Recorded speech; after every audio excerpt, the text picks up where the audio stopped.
এখানে অত্যন্ত ভারাক্রান্ত মনে দাঁড়িয়ে রয়েছে। আপনারা যারা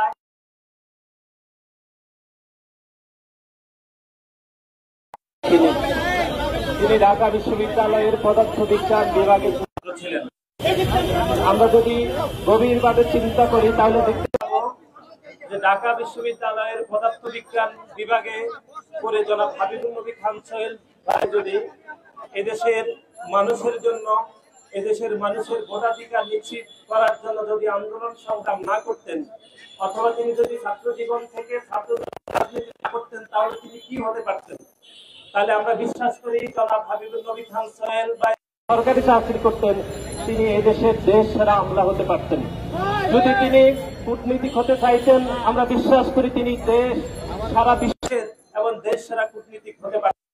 তিনি যদি বিশ্ববিদ্যালয়ের শিক্ষক হতে চাইতেন, আমরা বিশ্বাস করি তিনি এদেশের সেরা অধ্যাপক হইতেন।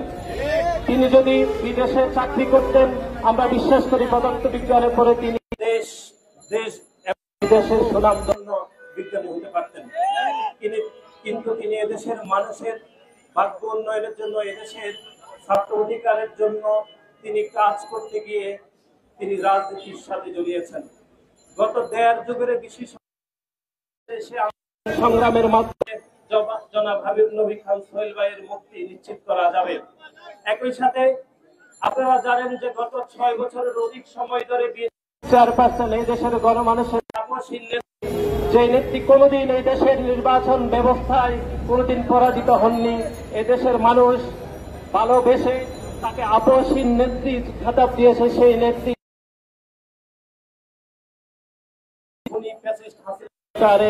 জেলে বন্দী রয়েছেন।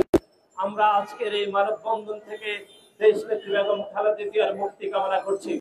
একই সাথে মুক্তি কামনা করছি বাংলাদেশ জাতীয়তাবাদী ছাত্র দলের সাবেক সফল সভাপতি আব্দুল কাদের ভূঁইয়া ভাইয়ের মুক্তি কামনা করছি। মুক্তি কামনা করছি বাংলাদেশ জাতীয়তাবাদী ছাত্র দলের সাবেক সভাপতি সুলতান সালাউদ্দিন ভাই টুকু মুক্তি কামনা করছি। মুক্তি কামনা করছি বাংলাদেশ জাতীয়তাবাদী ছাত্র দলের সাবেক সফল সাধারণ সম্পাদক হাবিবুর রশিদ হাবিব ভাইয়ের মুক্তি কামনা করছি। একই সাথে মুক্তি বাংলাদেশ জাতীয়তাবাদী ছাত্র দলের সাবেক সহসভাপতি যিনি দীর্ঘ 7 মাস ধরে জেলে বন্দী রয়েছেন আবুল হাসান চৌধুরী ভাইয়ের মুক্তি কামনা করছি। আমরা একই সাথে দিতে চাই যে সারা দেশের শিক্ষাঙ্গনে যে চলমান সন্ত্রাস, বুয়েটের শহীদ আবরারকে যেভাবে পিটিয়ে হত্যা করা হয়েছে, ঢাকা বিশ্ববিদ্যালয়ের সারে প্রমাণ হলের মেধাবী শিক্ষার্থী আবু বকরকে যেভাবে হত্যা করা হয়েছে, জগন্নাথ বিশ্ববিদ্যালয়ের বিশ্বজিৎকে ছাত্রলীগের সন্ত্রাসীরা কুপিয়ে যেভাবে মেরেছে, এমসি কলেজে আপনারা দেখেছেন যে স্বামীকে বেঁধে রেখে ছাত্রলীগের সন্ত্রাসী গৃহবধূকে দর্শন করেছে। প্রত্যেক সময় আপনারা দেখেছেন জাহাঙ্গীরনগর বিশ্ববিদ্যালয়ে একজন গৃহবধূকে ছাত্রলীগের সন্ত্রাসী প্রকাশ্যে দর্শন করেছে। আমরা বাংলাদেশ জাতীয়তাবাদী ছাত্র দল চলমান যে আন্দোলনের মধ্যে রয়েছে, এই আন্দোলনে এই খুনি শেখ হাসিনার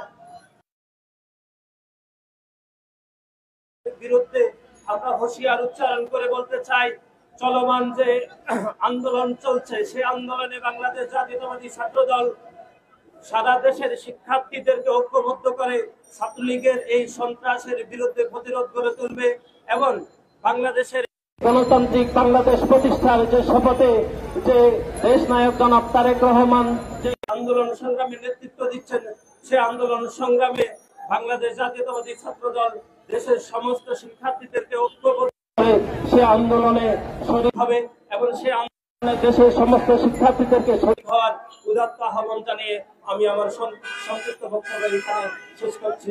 বাংলাদেশ জাতীয়তাবাদী ছাত্র দল জিন্দাবাদ।